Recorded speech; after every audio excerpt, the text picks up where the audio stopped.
We've covered the dark and demonic characters of fighting games multiple times on this channel, but what about the other side? The light and angelic ones? Those characters that are near godly or ethereal that fight with the power of light, or at least have wings and could be mistaken for angels. Let's cover the best angels in fighting games.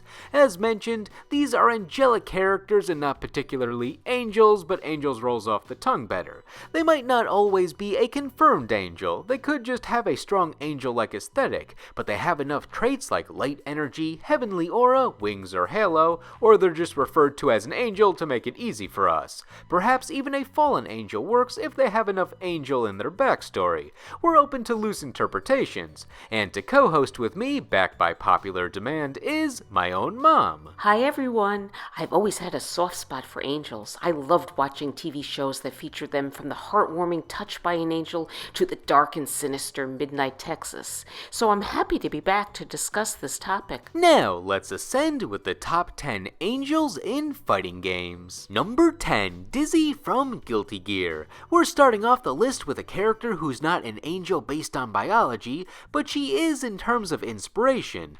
Dizzy has been on like 3 other lists of mine, so to summarize the basic backstory, she's part human, part gear, which are the living biological weapons of war in this universe. This resulted in her having a human appearance, but with a tail and wings that are also her guardians. All the villages feared her despite her gentle nature, but luckily, the main soldier that was sent out to slay her fell in love with her, and now they have a family and Dizzy's a queen. But in terms of her angelic design, Guilty Gear creator Daisuke Ishiwatari said he gave her the look of an angel since he wanted it to contrast how she was feared by the public, so it's a good old subversion of expectations. This came into play in the story when Dizzy met a blind girl named Josephine in one of the Guilty Gear audio dramas. She thought Dizzy was an angel based on the feel of her wings, giving Dizzy one of her first friends in a world that shunned her. However, when Dr. Faust was able to restore Josephine's eyesight, she thought Dizzy was a monster upon seeing her and ran away,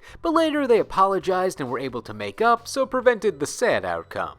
As for the moveset, those angelic wings are Dizzy's primary method of fighting. They form her guardians, Necro the Reaper, and Undyne the Angel. So just in case Dizzy isn't angelic enough on her own, she's got even more angel in her left wing. Necro usually has fiery attacks and energy beams, while Undyne goes with electricity and ice. My favorites are her ice piranhas that shoot ice beams, and Necro has a similar thing with fire. It gives me a Dr. Evil vibe with his frickin' sharks with frickin' laser beams on their head.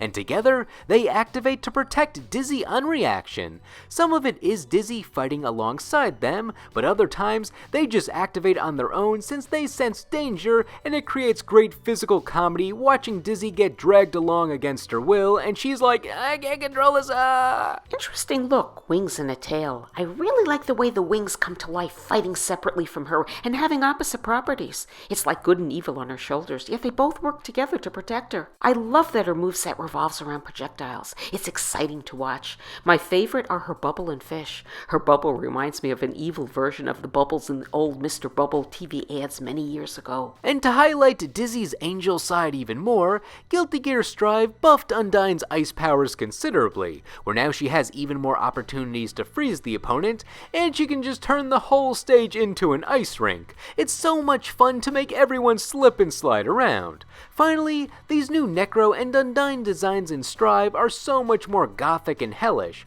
Old Undyne seemed gentle, but the new one, I want to mess with her even less than before.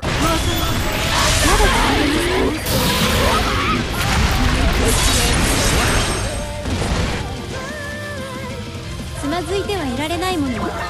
Queen Dizzy wins. Number 9, Whis and Dragon Ball Sparking Zero. This game is in the long line of Dragon Ball arena fighters. Despite not being balanced and instead being unbalanced to match character strength in the series, they're fun as hell with their giant roster and array of moves. Sparking Zero introduced Whis in this style of Dragon Ball game, and he's an all-powerful angel. Angels in Dragon Ball are a species that exist on a higher plane than most characters. They have different ranks, but the fighting ones are known as trainee angels, and as the name implies, they train the gods of destruction of their respective universes. Because you have to be pretty damn strong to train a god, angels are among the most powerful characters in the series. They're basically immortal, have god ki, and have to hold back immensely not to kill mortals if they choose to fight them. Whis has no business fighting anyone, but since he's in the main cast, Sparking Zero and a few other Dragon Ball games had obligation to include him on their rosters. And wouldn't you know, in a game that doesn't balance the power level of characters, Whis is among the best fighters in the game, though it's not just in strength for him. Sure, he's got power in his finger beams and symphonic destruction, which low-key it's Yamcha's Sokidan Spirit Ball, but better, yet also not as cool since I'll defend Yamcha even if he doesn't deserve it. However, Whis' big gimmick is Ultra Instinct, a power that only the angels and a few others can master, where you just dodge everything. He uses it in Sparking Zero to auto-dodge basic melee attacks and projectiles from the opponent, making part of their toolkit useless automatically. To get around this, you usually just need to charge up a basic attack and make contact, and then you're in Combo City against Whis, along with other tools like a throw or charged ki attack. But just having the Ultra Instinct there adds an extra hurdle of thinking when fighting against him. He doesn't have an angel look at all. He gives me outer space vibes with his scepter, blue ring around his neck, and long flowing outfit. His teleporting and stance when flying vertically with his hands behind his back remind me of an alien too. Even the way he automatically dodges attacks from his opponents using Ultra Instinct, reading every thought, is alien-like. Puts me in the mood for a science fiction movie right now. As for his basic attacks, they're unintentionally arrogant. He just fights you with one hand or a scepter, but very nonchalantly. He's not trying to one-up you, but that's just how he holds back. It's for your own safety. It's up to you if you want to take offense. Even in his voice lines, he's basically saying, if you want to keep fighting, I guess I will, but it's not my fault. No, that looks like fun. Allow me to try. Well, I suppose if I must, I must. Now stuff it. Goodness me. Just for my peace of mind, you didn't actually think you could beat me, did you? Number 8, Palutena in Super Smash Bros. Okay, this one was going to be Pit initially, but I have a reason. It might not be a good reason, but it's kinda funny. So for a peek behind the curtain, the way I capture my Smash Bros footage is every 6 months, my friends and I get together and we play a bunch of Smash Bros Ultimate and maybe the original, and I capture the hours of footage each session. So when I went to prepare this entry, looking through our wealth of footage, it turns out none of us have ever played either version of Pit in all the years we've been doing this method, and I like picking Smash Bros entries based on our sessions, so Palutena gets the spot since one of us does play her, and she fits enough of the criteria for this list. Though if you guys ever want a Jigglypuff or Ike entry, I got hours of resources. Plus, you could still say Palutena is considered to be the angel above all angels, being the goddess in charge of Angel Land. In Smash Bros, we mostly see her more serious, elegant side with all of her powers of light and such, but in her series of origin, Kid Icarus, she's a bit more of a goof. She either talks in verbose sentences, or horribly butchers more modern slang, and ultimately sets up Pit to have to fend for his life sometimes since she trusts him so much, leading to some pretty funny banter. But with Smash Bros, she appears a lot more serious in her moveset, though she does get to be silly in the Palutena guidance taunts. My favorite thing to do with Palutena is just spamming her neutral special, which locks onto the opponent if they're close enough, and fires 3 flashes of light. And even though it's not that damaging and you'll get punished if you do it over and over, it's funny to see 9 projectiles fire out in 5 seconds. Speaking of fire, she has that too, with her explosive flame to cover some distance. Then of course, she has a teleport to propel herself upwards, and she can finish it off with a counter, and it's always fun to see your opponent's projectiles come barreling back at them at light speed. As for her basic attacks, she has all the stops of a goddess: angel wings, pillars of light, telekinesis, or a good old bonk on the head with her shield or staff. Her staff and shield are beautiful, and her long flowing green hair is striking. Unusual color combination, but it works. It almost makes me want to dye my hair green, for Halloween anyway. I remember the pink and blue hair craze not that long ago. She's got great speed and versatility. Her aerial moves are awesome to watch, especially her back air, and her explosive flame and grab attacks are also impressive. impressive. So if you thought Pit or any other angel Palutena could throw at you was tough, just wait until you face their boss.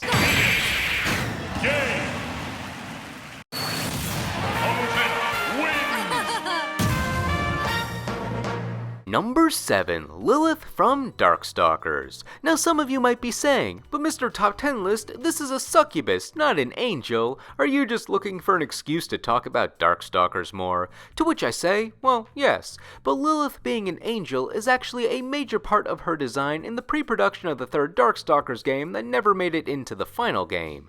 I've got 2 videos on the Darkstalkers lore, but in short, the final lore says that Lilith is a part of the soul and power of the main succubus in the series, Morgan.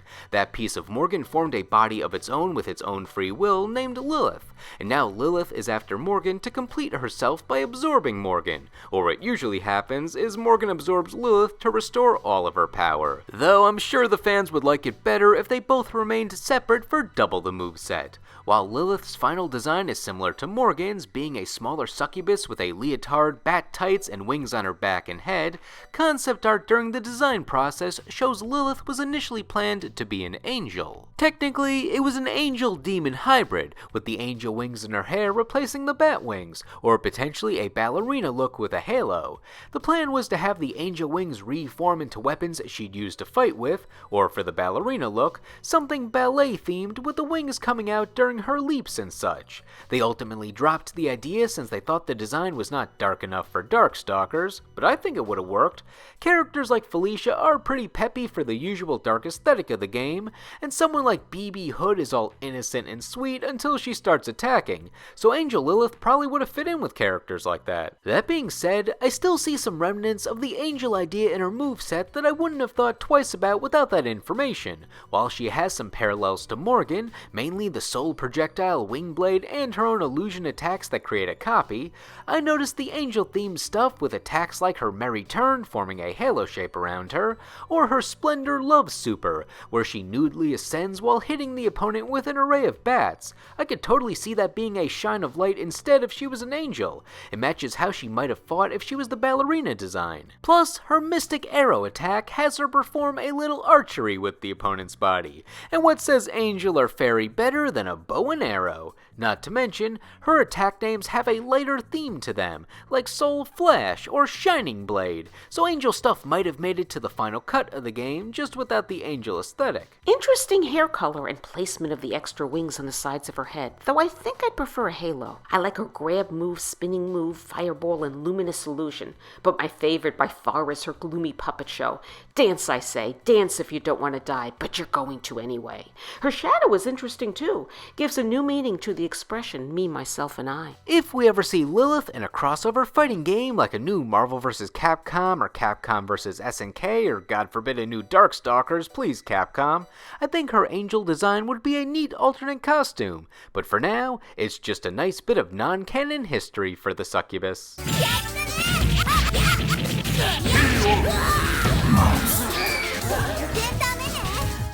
Number 6, Belial from Grand Blue Fantasy Versus. Alright, we got a fallen angel on this list now. As someone who only learned about Grand Blue through the fighting game, from my understanding, he was a character that started off in a side story for the original mobile game, was the reason the boss character Beelzebub was released, and then he became so popular as a villain that they put him in the original game and the fighting game spin-off, and he's a bigger fan favorite than the antagonists higher than him on the food chain. Do I got that right?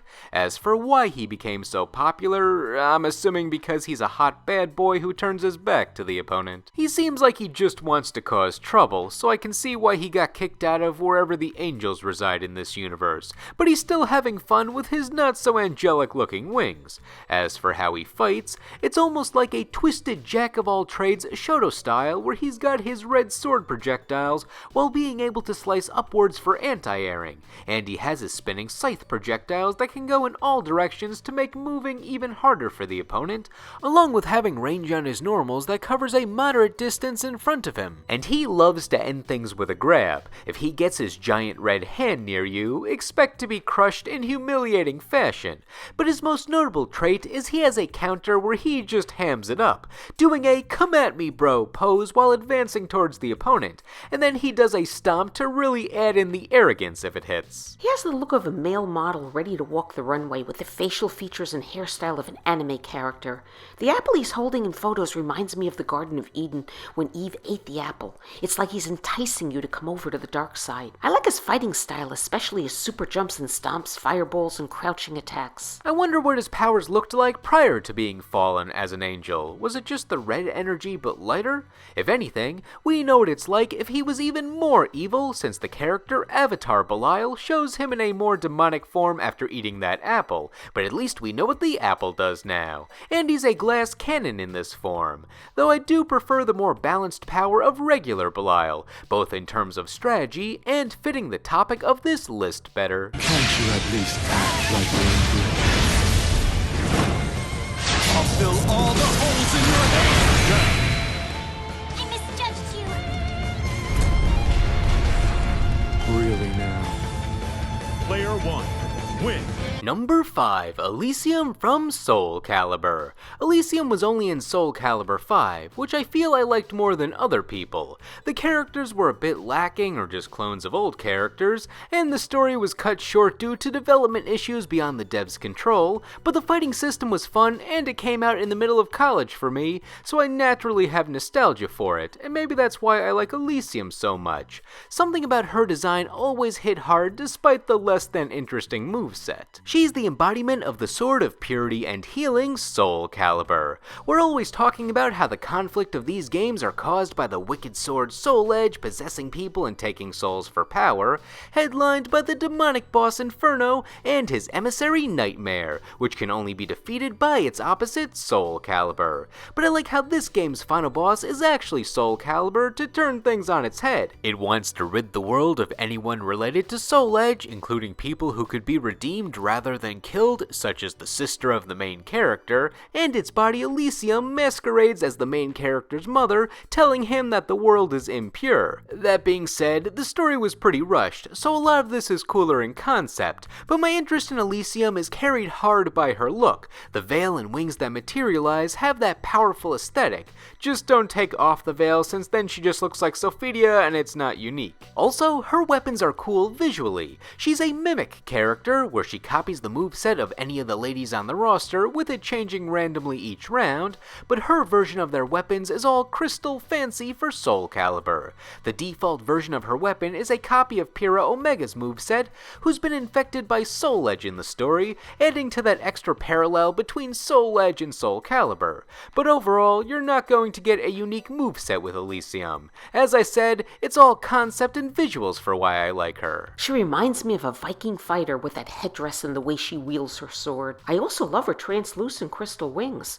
Crystals give it a certain mystique and magical quality. Because her sword can be used as both a weapon and a healing aid, could she be considered a healer as well as an angel? Technically, Soul Calibur can heal you of your afflictions, but I don't think Elysium is very interested in healing. Also, since she mimics the moves of other fighters, does she ever perform the exact same move at the same time as her opponents? Yeah, if she's fighting any of the ladies, there's a greater than 10% chance that their movesets will line up, but just for a round. She does have one unique move though, and that's her super, where she welcomes you to the pure world she's created, just bombarding you with light, causing your body to be hit continuously with invisible force, and it will track the opponent no matter where they are on stage, so your only options are to block or get hurt.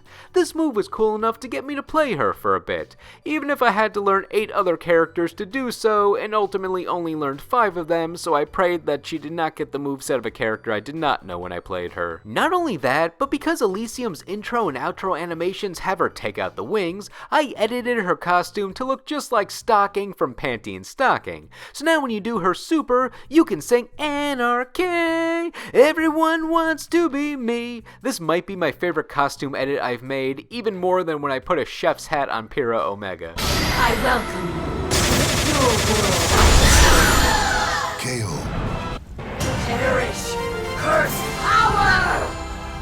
Number 4. Angelia Avalone from Arcana Heart.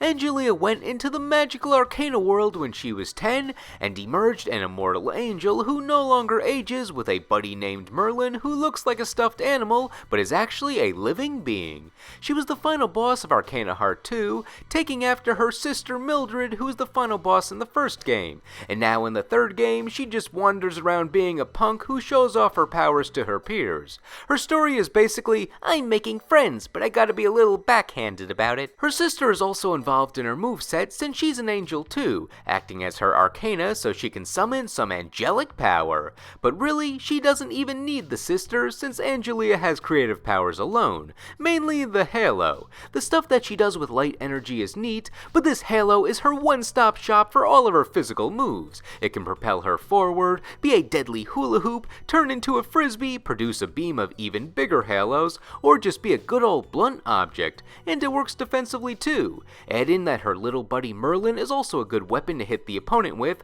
and he can grow large on his own for damage that way. So with or without help, you can see Angelia is capable on her own. She looks like an adorable little doll, delicate but mighty when she starts to fight. She's got good speed and range, and Merlin's so cute too until he starts shooting projectiles. I love her air throws, drop kicks, and ring attacks. And a halo that doubles as a shield? That's what I call heavenly protection. While the halo tricks carry the moveset for me, I like whenever she needs something a bit larger for a super move, she just finds random junk from the heavens above to slam down onto her opponent. Who doesn't love that classic attack where it's much larger than the user? Also, the noises she makes when doing them are funny.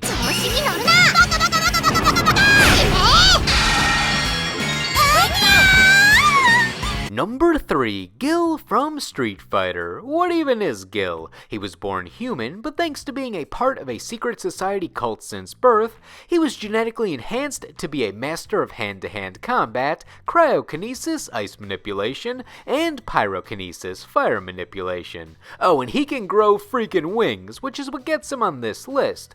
This move is called Seraphic Wing, and it's based on the Seraph, which is essentially an angel or some sort of celestial being in religious practices. While it is possible he just named the attack after the Seraph and isn't actually one, it does form 6 wings, which is the exact number a Seraph is supposed to have, and Gil's got enough supernatural stuff going on with him where I feel I'm supposed to believe he's some sort of angel or deity, so I'll go with it. He was a final boss, you know. Gil was the main antagonist across all versions of Street Fighter 3. Depending on the version, he was either the final boss or second to last opponent, with the final fight being your character's rival, but regardless, he was the hardest fight on any arcade ladder. I prefer his boss stage in Second Impact where the camera pans down as he burns off his robe, but the Third Strike stage with all of his followers is still nice. Either way, as long as he calls himself God or Master when he wins, you know it's a Gil fight. I am your god. The most annoying part of him was he had the power of resurrection, where he gets a new health bar after you knock him out,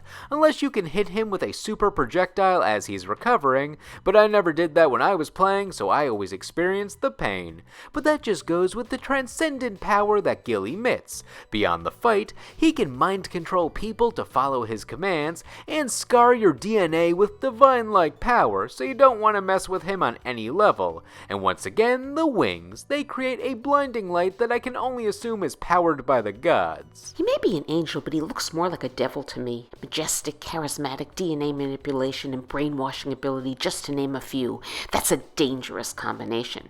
Interesting color scheme, split right down the middle, and all those muscles, and that head of hair. Was he born that way, or was it Nutrafol for men? I like his primal fire and ice of doom, and his seraphic wing is perfection. When Gil returned in Street Fighter V, he was just as supernatural, but his hair was a bit stiff in that game, really needed to be in 2D. Also, since he wasn't the final boss of this game, he felt oddly chill, no pun intended. Like he was still the leader of a secret society, but he was just off to the side doing his own thing away from the main conflict. Sure, that own thing would eventually become a problem in the chronological story, but we can leave him to his own devices for now, right? Right? It is God's will. Time to return to harmony. Seraphic wing! You must accept your fate. Number 2, Ashura from Mortal Kombat. She may be a demon by origin, but she's working her way to purifying herself. While I don't recall her saying what her new classification would be once she overwrites all the demon essence in her body, she's getting a lot of angelic traits in the process, so I'm unofficially declaring Ashura an angel, or at least en route to becoming an angel. When she was horrified by the status of the Nether Realm compared to the more beautiful realms in the universe, she hoped to escape. The Sisterhood of Shadows were after her to drag her back down to hell, but during the escape, she obtained a kriss used by a demon slayer, meaning she can now be the one to slay the demons. The more demons she slays, the more pure her soul gets. While her history varies between timelines, in Mortal Kombat 1, by the time we meet her in the story, she's already slain some major demons, including major members of the Sisterhood, Kia and Jataka, so she has some more angelic powers by the time we meet her. She mainly relies on that kriss blade, where she produces both her newer light energy and her classic demon energy. You want to start off using the demon energy since it puts dark counters on your opponent. Then you use the light mode and your attacks become more damaging when your opponent has dark counters on them compared to if you just use the light mode raw. It's like you're tricking the kriss into thinking your opponent is a demon. I wonder if she cheats some purification points that way. She also has astral projection. The dark mode uses it for mobility while the light mode uses it for a ranged attack. And then of course, she has her wings, which have very painful feathers. She doesn't use them much, but they're good for her visual aesthetics. At first glance, she reminds me of a character from a science fiction TV series, from her outfit to her facial features with those markings on her forehead. She's got a flashy moveset using her kriss, which is mesmerizing to watch, from her purple special move and light stance to her fatal blow using her wings to impale her opponents. My personal favorite. And astral projection too?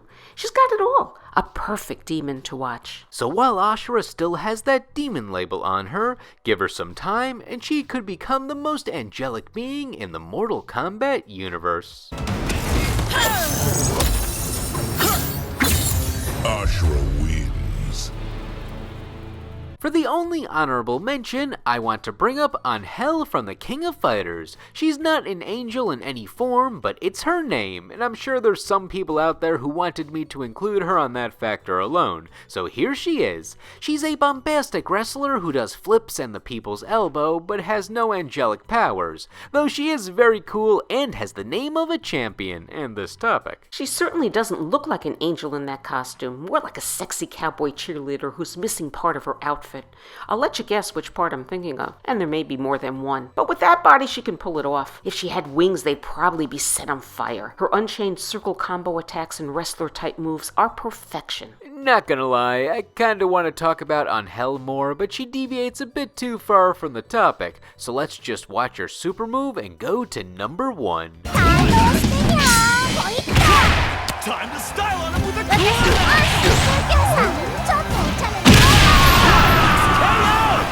Player 1 wins!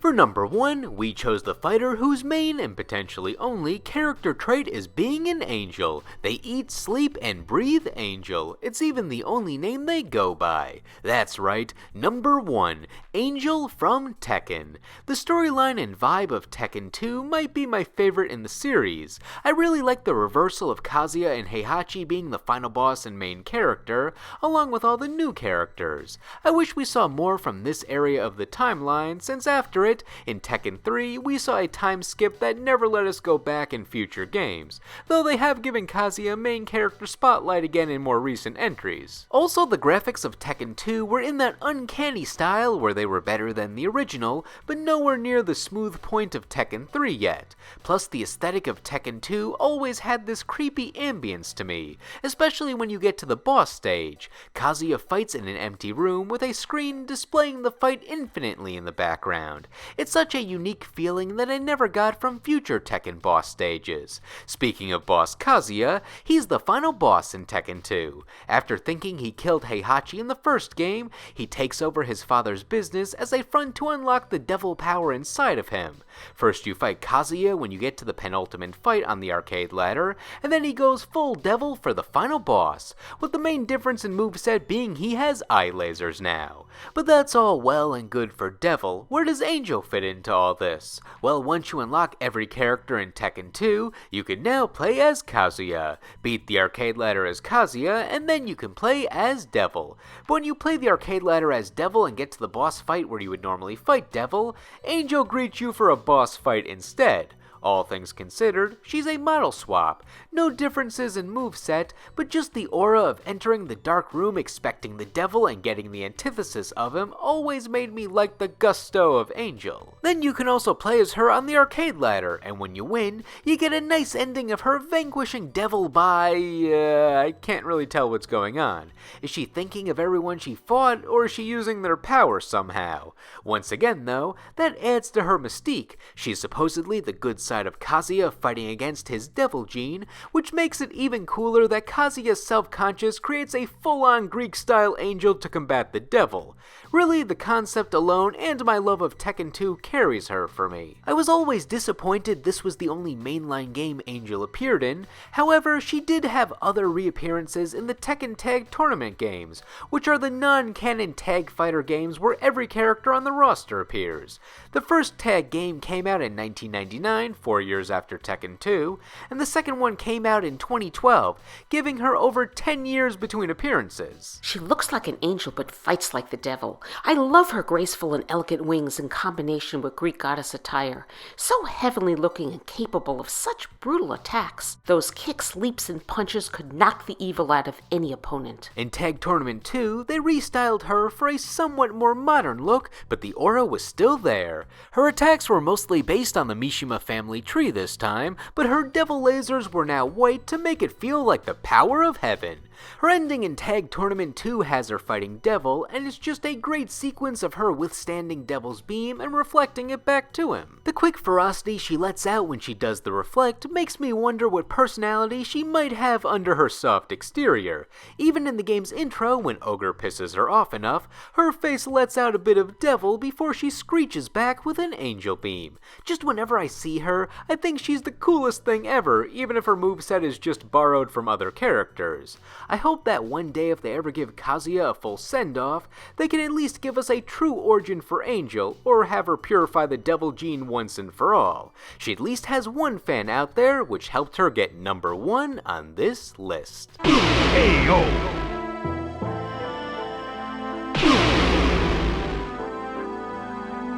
You win! Now, what did you think? Were all these angelic characters heavenly enough for you, or were some of them not deserving of their wings? And who are some of your favorite angels in fighting games, whether we discussed them or not? Let us know in the comments. Anyway, thank you all for watching, and we will see you in the next video.